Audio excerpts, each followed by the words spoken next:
New York, 1901, right? That's right. That's right. Would you introduce yourself quickly and then your game? Sure.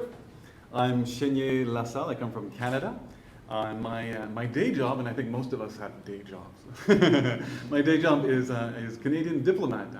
I've been a diplomat for about 5 years, and I was posted to Houston in 2011 with a young family of. I'll tell you that.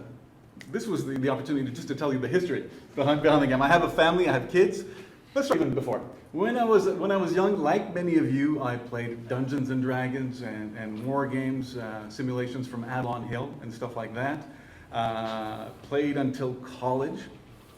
Even in college, I played a little. I went to law school, and I was probably the only gamer in the group. I was the one who came up with the games.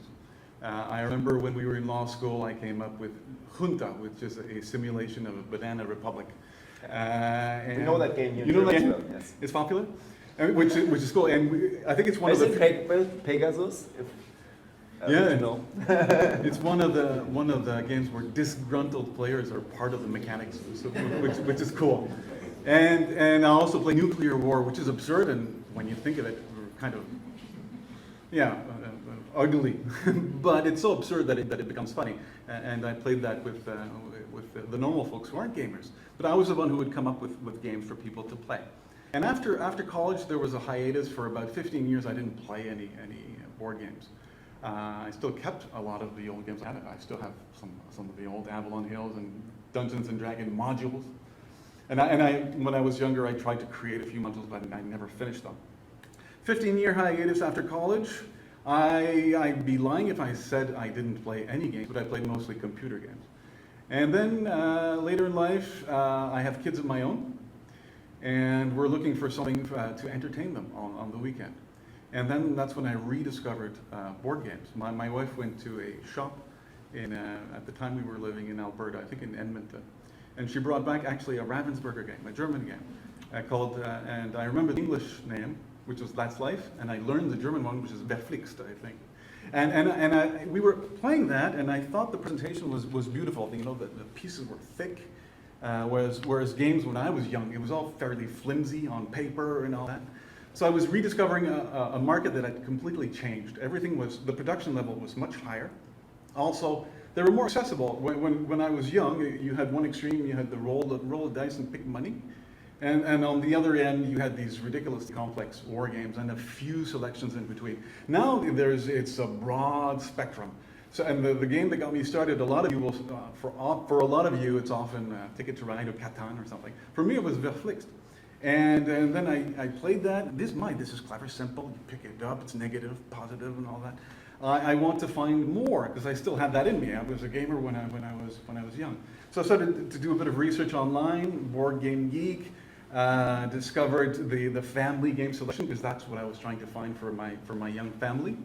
So and then I ended up playing all the gateway. I learned the word gateway, and I learned that that's what I need to look for my family.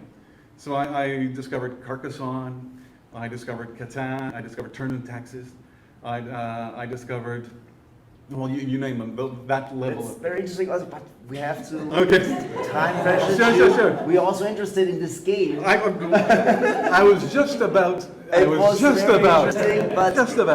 So that's the type of level I wanted to make. And in New York, I wanted to choose a theme. It's very important to me. I didn't want something too abstract. So I wanted it to be authentic and real. So that I chose a part of New York. New York in the 30s had been done before with the Empire State. I wanted to do something that hadn't been done. So I discovered the first wave of skyscrapers in Lower Manhattan. This is where it took place, around in the financial district with the stock exchange. And these are the skyscrapers. The skyscraper. Each tile in the game is based on actual turn-of-the-century skyscrapers. I don't always tell people because I think I will scare them. They'll think it's a super simulation. It's not. It's just for the embellishment of the theme. I wanted it to be authentic. And I started collecting postcards from the turn of the century. So all the artwork that you see in the game is based on... That's not part of the game, that's your inspiration. And just to be clear, to be sure. Yes, the cards are not part. The tiles themselves were based on these postcards. Very, very beautiful. And my challenge was to allow players to play with space and manipulate space and basically build whatever they want, almost wherever they want. but in something that's easy to manage for a family, for kids. And that's what I was aiming for, that the gateway, right between the easier role and the hardcore stuff, right in the middle. So to give you an idea of how New York plays, every game, three out of the 5 main streets, you've got Nassau, you've got Wall Street, which is a famous one, Broadway, Pine. See, the 3 out of the 5 are chosen and they score points at the end of the game, which means every time it'll change a little. And players will have an open market of 4 cards. Some of them will be lots of 2, some of them will be lots of 3, for example. You can show them here. Yes. Okay. And So these cards are open here. And that's right. Every at the start of a turn, the player will have a selection of 4 that he can choose from, and then he'll just pick a card. This is a pink 2. Choose to place it there.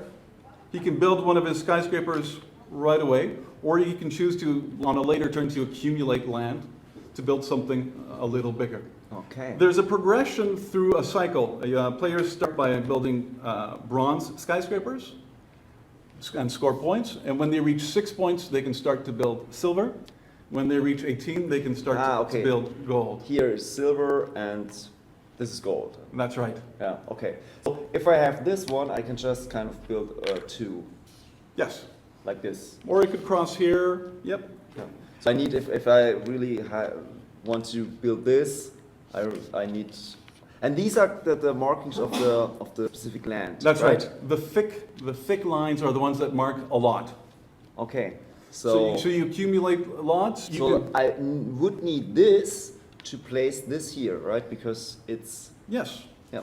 And there's an order to things. For example, with these 2, you could have built the silver. Yes. And eventually, things start getting tight, but you have another option. You're not always acquiring land and building. You can also demolish older properties to replace them with something a little newer. So you can use the same space 2 or 3 times to score more points. And actually, you have to if you want to win the game. So this is a silver.